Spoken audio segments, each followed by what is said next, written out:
ओम student आय नमो नमः। हम तीनों बस पास हो जाएं। ये मेरी प्यारी बेंच कमजोर स्टूडेंट की रक्षा करना, पास कर देना।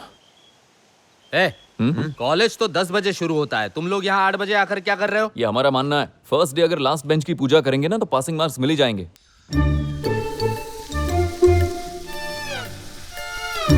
अच्छे से डाला। मत करना।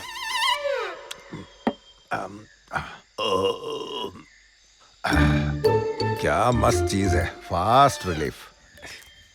बोला ना मत कर। प्रोफेसर अपने घर में किस सांप को पाल रहे हैं ये उन्हें पता होना चाहिए। लाओ मैं दिखाता हूँ, देखिए अपनी आंखों से देखिए। हाँ, इसके कारनामे। कन्नड़ में लिखा है, पापा आज अपने बर्थडे पर आप मेरे चरण स्पर्श कीजिए। गणेश बी। हाँ। क्या लिखा है ये? इसे लिखना था हैप्पी बर्थडे पापा, आप मेरे भगवान जैसे हैं। 2 साल पहले गनी ने इस मैसेज को इनके बर्थडे पर ही फेसबुक पर पोस्ट किया था। फिर लोगों ने कहा एमएलए भैरेगौड़ा की बेटे को कन्नड़ा पढ़ना लिखना भी नहीं आता, उसे तो कन्नड़ा का क भी नहीं आता। लोगों ने मेरे पुतले को आग भी लगा दी। बताइए आप।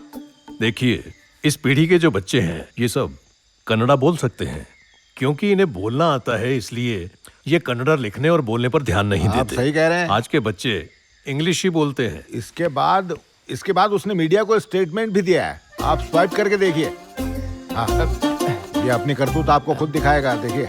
ये रहा सर। हाँ, ये प्ले कर। मैंने इंग्लिश मीडियम में एमबीए किया है, अब मैं कन्नड़ा भी सीख रहा हूँ। लोग कहते हैं कि आपके पिताजी इलेक्शन में हार जाएंगे। देखो, हार जाए तो ही अच्छा है। मुझे वैसे भी पॉलिटिक्स में इंटरेस्ट नहीं है, मैं तो उन्हें वोट नहीं देने वाला। आप भी मत देना, अपने स्टेट का भला चाहते हो तो। ये इंटरव्यू टीवी पर टेलीकास्ट हुआ था क्या? रोज आता था सर। ये बात कितने गर्व से बोल रहा है ये।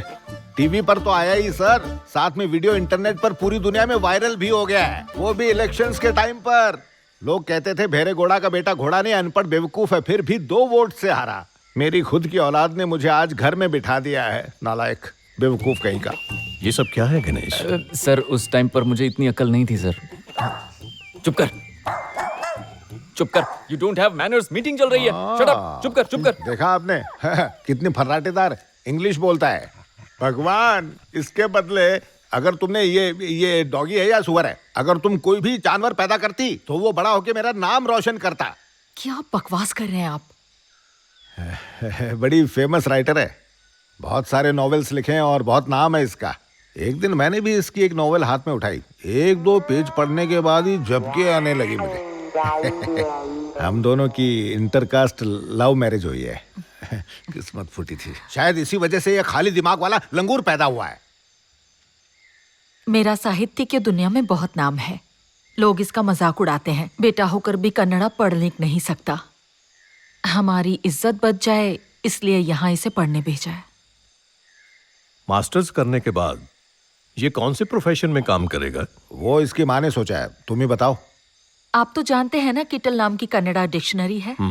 उसका ऑर्गेनाइजेशन जर्मनी में है। मैंने वहाँ इसके लिए जॉब देखी है। हम इसे जर्मनी भेजेंगे। शायद जर्मनी जाकर वहाँ कन्नड़ा सीख ले। जब वो किटल जर्मनी से यहाँ आकर हमारी भाषा में डिक्शनरी लिख सकता है, तो फिर इस नमूने की क्या प्रॉब्लम है? अब आप बस भी कीजिए। ये है मेरी फ्रेंड पद्मजा हेगड़े और ये है रॉड्रिक्स। ये दोनों गनी की मदद करेंगे उसके कैंपस सिलेक्शन में। ये मास्टर्स की डिग्री तभी ले पाएगा जब पास होने में आप इसकी मदद करेंगे। खुद से पढ़कर तो ये लाइफ में कभी भी पास नहीं हो पाएगा, कसम से, कोई चांस नहीं। हाँ, टीचर होने के नाते बच्चों को पढ़ाना हमारा कर्तव्य है, लेकिन आखिर में पास होना इनके हाथ में ही है। चिंता मत करिए, सब ठीक होगा। आपने बस इतना ही बोल दिया ना, मेरे लिए वही काफी है, वरना इसके पास होने का सपना तो मैंने जमाने पहले ही छोड़ दिया था।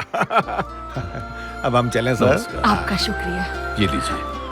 दिगंत, भूषण, हम जा रहे हैं। पढ़ाई में ध्यान देना। ओके स्टूडेंट्स, 10 मिनट बचे हैं, अपने सप्लीमेंट्स बांध लो। सर जो शीट मिली है अभी तक वही नहीं भरी, तो एक्स्ट्रा शीट लेकर क्या करेंगे? Please don't disturb us and can I go to toilet? Madam, वो एग्जाम में पेन खोल के लिखेगा या बंद करके लिखेगा, पूछे उससे। पूछती हूँ। कल तक मैंने जितने भी पेपर्स दिए हैं ना, उन सब में तो पास हो जाऊंगा। शाबाश। लेकिन कल हमारा लास्ट पेपर है, उसमें पास नहीं हो पाऊंगा। लेकिन क्यों? कल है शब्द मणि दर्पणा। ऐसा सब्जेक्ट आखिर क्यों बना है पता ही नहीं।